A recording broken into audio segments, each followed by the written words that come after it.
ধর্মপাশায় আগুনে পুড়ে একই পরিবারের ৬ জনের মর্মান্তিক মৃত্যু।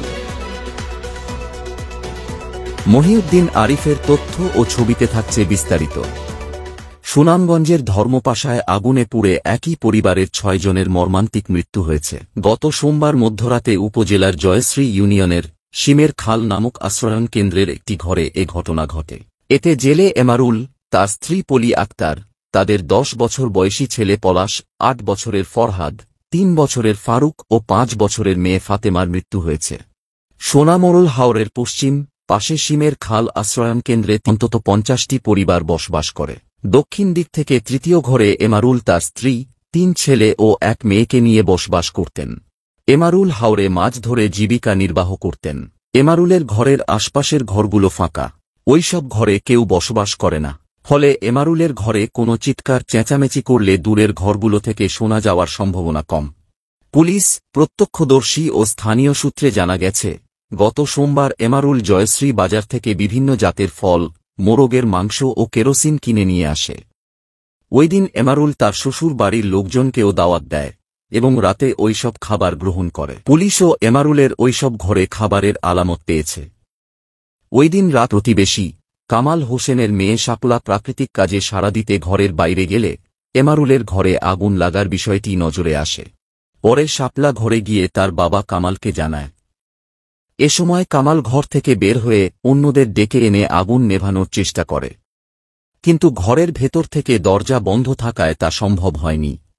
একসময় উপস্থিত সকলে দরজা ভাঙলে দেখা যায় এমারুল সহ তার পরিবারের সকলেই পুড়ে অঙ্গার হয়ে গেছে। ঘরের ভেতর থেকে দরজা লাগানো থাকায় ধারণা করা হচ্ছে ঘরের ভেতরেই অগ্নিকায়ের সূত্রপাত হয়েছে। কিন্তু কেন, কিভাবে এ ঘটনা ঘটেছে তার রহস্য উদ্ঘাটন হয়নি। এদিকে নামগঞ্জ পুলিশ সুপার আনোয়ার হোসেন ঘটনাস্থল পরিদর্শন করেন। এর আগে সকালে ধর্মপাশা উপজেলা নির্বাহী কর্মকর্তা মোহাম্মদ গিয়াস উদ্দিন, ধর্মপাশা সার্কেলের সহকারী পুলিশ সুপার আলী ফরিদ আহমেদ, ধর্মপাশা থানার OC Mohammad Enamul Haque, Jayashree UP chairman Sanjay Roy Chowdhury ঘটনাস্থলে যান। পরে চিল্লে বলছি কে যাইতেছে, পরে বলতেছে আগুন জ্বলে গেছে। এখানে দেখছিলাম আগুন, আনাম গ্রামে সবাই নিয়ে পরে আগুন নিবাইতে। আমার মেয়ে করতেছে, আমি একটু ফেসা করতাম, আব্বা একটু ফেসা করা লাগবে। উঠে দেখে আমার মেয়ে উঠে, কিন্তু কইব আমার তো এমনি নাই, আমি এমনি টাইট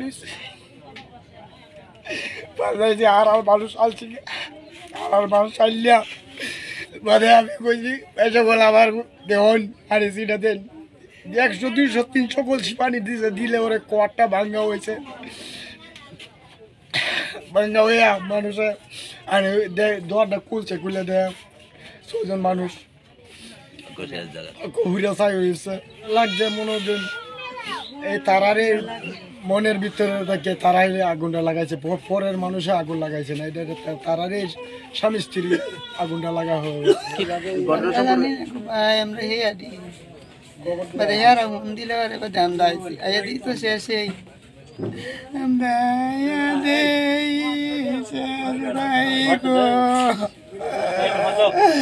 আমার লাইটটা আমি দৌড় দিছি, আই দেখি যে স্যার ঘরের ভিতরে কুণ্ড আরম্ভ হয়ে গেছে আগুনের।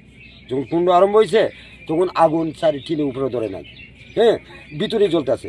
তখন আমরা কি করছি, এই যে ঘরের দৌড়, এই যে বড় ওই যে মুসল্লাবাই টাকা ফাটা আসছিল, ওই ফাটাগুলা লইয়া কেউ সাবল লইয়া দরজা ভাঙবার চেষ্টা করছি। যদি আল্লাহ দিয়ে যদি তারা জীবন মানে যদি বাচ্চা নিয়ে যায় একজন, তারপরেও ভাঙ্গিয়া স্যার পারলাম না। হ্যাঁ যখন দরজা ভাঙ্গিয়া যখন আমরা লুক করছি ঢুকতাম, তখন আগুন আইয়া আমরা গ্রহ করে যাচ্ছি। আগুনে তো আমি নৌকা লয়ে মানুষ লইয়া টলা লই আইছি, এই দিয়ে তো কাষ্ট আল্লাহর বেড়া নেয়া, আল্লাহর বেড়া নেয় দরজা ভাঙ্গিয়া খুলছে, খুললে দিয়ে তো আগুন, মানুষ নাই, চুপ নাই, আমার শেষ। এলাকাতেই বাজার আমি জানি না, আমি যদি জানতাম যে তো প্রকাশ করতাম মানুষের কাছে, তো মানুষও জানলো এই ঘটনা ঘটে না। এবার তো সংসারের মধ্যে বেদাল শৃঙ্খলা হই, তারা মিলে আমরা যাও এলাকা না। মানে আগে ভেজাল বিশৃঙ্খলা ছিল, এই ধরনের ঘটনা আপনার না? এই ধরনের কোনো ঘটনা যে ভেজাল বিশৃঙ্খলা কইরা দেয় মনে করবে আওয়া যাওয়া, এই ধরনের কোনো মনে করেন আয় উদুব আছে, স্বামী স্ত্রী টুকটাক তারা দেখারাই সমাধান করে আছে। কালকে আমারে দূরতে দাওয়াত দিয়ে গেছে, বেলেগ তো খাইবাই পালাতাম আমি। কে দাওয়াত দিল? জামাই দাওয়াত দিছে যে খাইবেন দিয়ে। আমি গেছি আমার পরিবার গেছে রান্না বাড়া করিয়া খাওয়া দাওয়া করিয়া, কেউ খাইছে না, মানে তরকারি নিয়ে আইসা। তো এসে যে অবস্থা দেখলাম, আমরা ঘটনাটা আসলে খুব মর্মান্তিক। তো আমরা চেষ্টা করছি এটা কিভাবে ঘটলো সেটা বের করার।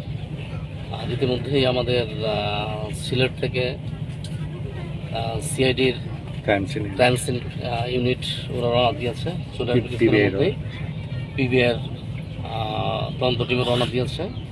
ওরা আসলে পরে আমরা আসলে সবাই মিলে জিনিসটা দেখে এবং আশপাশের ঘটনা পর্যবেক্ষণ করে আমরা চেষ্টা করছি যে কীভাবে ঘটনা ঘটলো।